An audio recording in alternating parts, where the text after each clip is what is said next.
If at first you don't succeed, die, die, die again. This is the tagline for Arcane's new first-person stealth action game, Deathloop. Deathloop is what if Hitman and Dishonored merged with a roguelike and the style and aesthetic of Bioshock. Arcane has taken all it's learned from Dishonored to craft a somewhat similar experience, but with something that aims to make its roguelike elements endlessly replayable. Arcane's first foray into the open-ended stealth game genre was with Dishonored. These games offered a lot of freedom when it came to how a player could interact with its systems, and the world gave plenty of opportunities to use these systems to the player's advantage. Deathloop aims to be endlessly replayable as you continuously die over and over again. But is this newest IP a success? Let's find out. Welcome to Deathloop.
Killer's always new. This is death.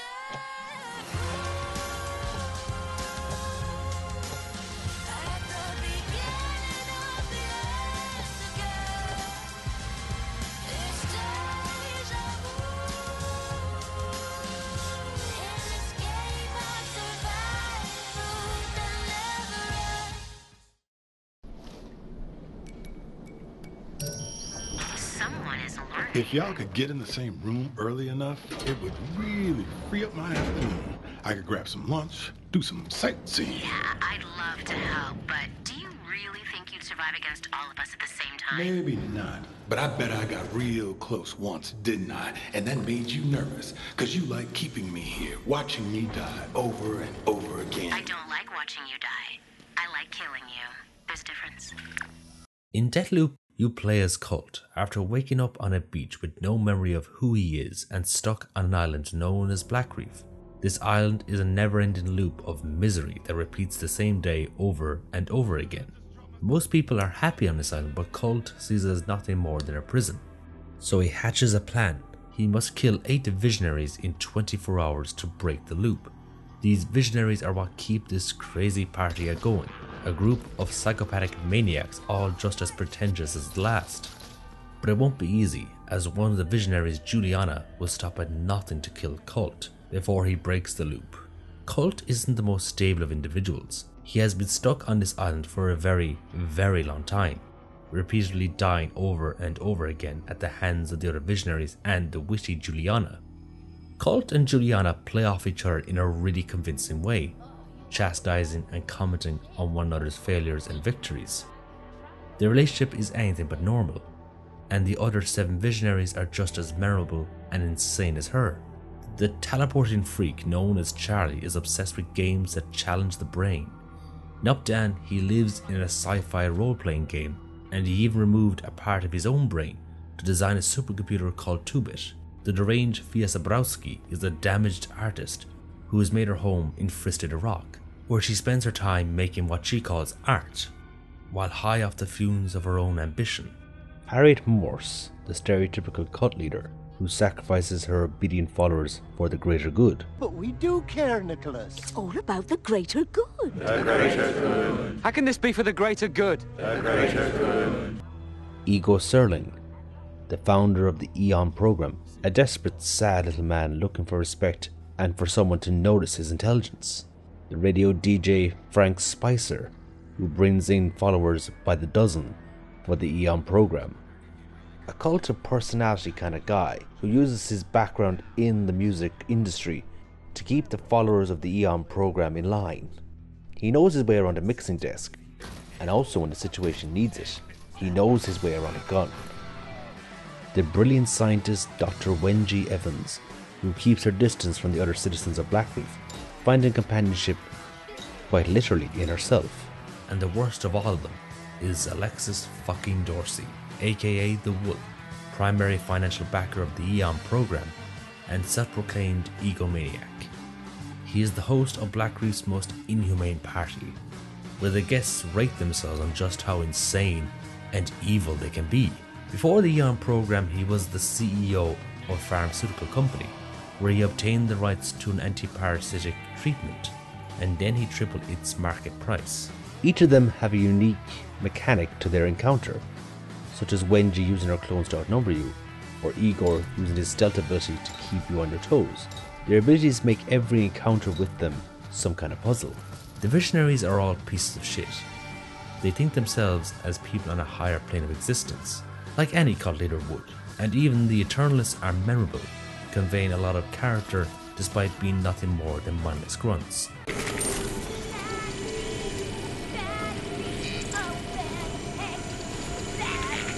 Someone find battery, or when he's gonna say battery. Please, stop! You're not helping! Just find the battery, then find the battery. They already found it next door, so we gotta find it now. And I'll go back to pretending Igor is a real fucking scientist. Battery! Battery! Where the heck is the battery? Someone find the battery, or CC's gonna flip. You can even find recordings of the Visionaries that flesh out their personalities even more, although sometimes a little too much.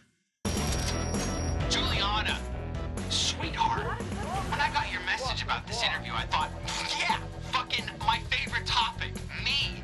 I love you so much, but these questions, are you serious? How do I organize my time? I have people for that. My greatest, I'll sweeten the deal. You know I took a modest inheritance of a company worth millions and became a billionaire by 21, right? I'll tell you how. I'll fucking lay it out. It's all about attitude. Swagger. I walk into a room with just one wink. I let everyone know I own you. You answer to me. The Eon program's the only little exception I make to this routine. I knew since our first meeting I'd met comrades. Near equals, Wenji, Frank, the... Unlike a typical story structure, the narrative of Deathloop is not spelled out to you. The game uses the environment to make the narrative more organic, as it's baked into the gameplay and exploration. Documents, notes, recordings, and character interactions with each other allow the player to come across story elements in a natural way. To kill the Visionaries, you will need to dig through the environment looking for these documents and listening to these conversations. To find the Visionaries' daily routine, or to have them meet each other. Time doesn't progress within the map, so you can take your time combing through all the information you gather without worrying.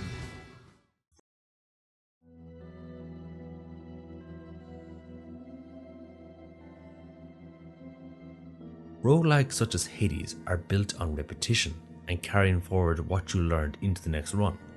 Deathloop has the bones of a roguelike, and how it treats its gameplay structure, but it still has the DNA of a stealth action game. It's not as difficult as some of the games in the roguelike genre, as it's more about giving you the freedom in how you tackle a scenario, whether that be through careful planning or through violently running and gunning. Cult has the ability to come back from the dead 3 times before the loop resets. The problem with this is that you don't know where you will reset, so there is a high possibility you will reappear in the middle of a group of enemies. Cult controls exceptionally well. Shooting, hacking and chopping his way through Blackreef feels like a breeze. The added kick mechanic makes staggering foes even easier and leads to a lot of comedic moments. To help him along his journey, Cult has access to many highly powered sniper rifles, massive machine guns and handguns. My personal favourites are the Heritage Rifle, a transforming mid-range / buckshot shotgun, the Stralic Verso, a dual semi-auto machine gun pistol that can combine to become one for added stomping power, the Tribunal for silently running and gunning, and finally the Volpant Trencher that has amazing quick draw capabilities. The gunplay has a really snappy feel to it as you move between targets and combine your armory with your abilities. The guns even have their own different set of rarities, each with their own special abilities, such as the dual Limp 10 machine guns with vampirism that heal you as you shoot. Like Dishonored, Deathloop's powers can make your murdering adventures even more varied. For example, Havoc for more damage, Shift to teleport, Telekinesis to throw enemies around with a flick of your wrist, and Nexus to clear out rooms in seconds. Cult can equip up to 2 powers, allowing you to experiment with your loadout on subsequent loops. The problem with the amount of powers you have access to is that you will quickly find what works for you, and you will barely use the other powers that you obtain. Each of these powers are obtained by assassinating each of the 8 visionaries on the island, and repeatedly killing the same visionary rewards you with perks that make your abilities even more powerful. The game is also littered with trinkets that can augment Cole in many different ways, making him a powerful ranged combatant or a literal walking tank. You will be quickly gathering powers, perks and weapons throughout your playtime, but like any roguelike, if you die once, you lose it all. If you wish to save them between runs, you will need to be gathering the resource known as Iridium around Blackreef, but you only have a very finite amount, so sacrifices will have to be made. You would think a game such as this would be quite open and expansive, but the game isn't a spiderweb of opportunities. It's instead a very much set out puzzle piece with all the pieces on the board. The world also doesn't change as you interact with it. You could kill 4 of the 8 visionaries in a loop, and the encounters won't evolve, the maps won't become more difficult, the visionaries won't become more terrified by the fact that you're getting closer and closer to breaking the loop. You know, the one thing that's making them immortal. But there is another assassin out there to stop you. Meet Juliana, the other half of Deathloop's experience. The invasion mechanic works very much the same as that in Dark Souls, except Deathloop's interpretation integrates it into the narrative. When Juliana evades, it can dramatically change the tone of a mission. Juliana is more about careful planning, because unlike Cult, you don't have the ability to rise from the dead again and again. This makes the gameplay more intense, as you need to be careful when fighting Cult, since one false move can mean the difference between life and death. Progression in this mode is what makes playing as Juliana addictive. You're scored on everything you do in the map, how long you stay alive, how you kill the Cult, setting traps, all help increase the amount of XP you earn at the end of the match, allowing you to unlock deadlier weapons and trinkets. I loved playing as Juliana because it dramatically changed how I experienced Deathloop.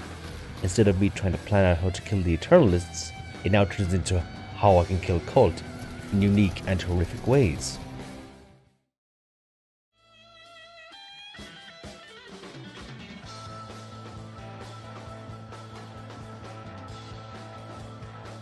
Arcane Studios are known for creating interesting and immersive worlds. Dunwall was a city in the grip of a plague and in the middle of a political takeover. The city was filled with lore, and the cast of characters that Corvo interacted with, both minor and major, all left their mark. But here Arcane took everything to the next level. The retro futuristic vibe of the 70s can be felt throughout Deathloop's setting. Enemies look like they were ripped out of Clockwork Orange, sporting bright colours and emotionless masks. The 4 maps take a lot of cues from the 70s. Updam feels like a city from the early industrial age, slowly transitioning into the disco era. These old ancient buildings are surrounded with large neon lights and garish colours. Alexis's mansion feels like a giant fuck you to all that is sacred, and all the guests at his party are wearing masks that hide their true identity, forcing the player to find Alexis within the crowd. The locations also change with the time of day. What was once a sun-drenched landscape is now covered with a blanket of snow and ice. This makes the subsequent visits to the map a little bit more varied, and the maps also offer a lot of verticality, with many rooftops that make excellent vantage points. The music of Deathloop has the atmosphere of a James Bond movie, with many songs that have a cool, slow build-up, like something ripped out of a classy bar. The kind of bar that sells the most expensive drinks and plays only the best music. But when Deathloop wants to be loud, it sure can.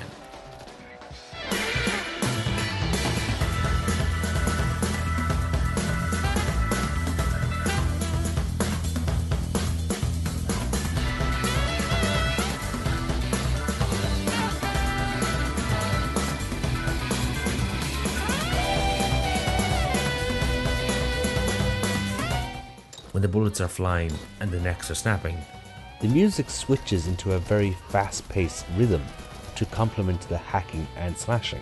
It also does a great job of setting the tone for the encounters you're involved in. A mission can go from a carefully laid out plan to an all-out brawl, and the music accompanies that in a great way.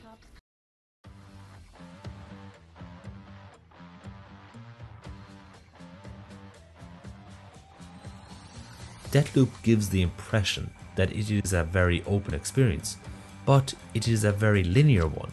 But even with that going against it, Arcane's latest entry into the stealth game genre succeeds in making an engrossing world, characters that are memorable, combat that is tense and action-packed, and a story that is unique and filled with twists and turns. The stealth game genre has been quiet for quite a long time, but Deathloop's foray into the genre has proven that it can stand with the greats. Sun goes down.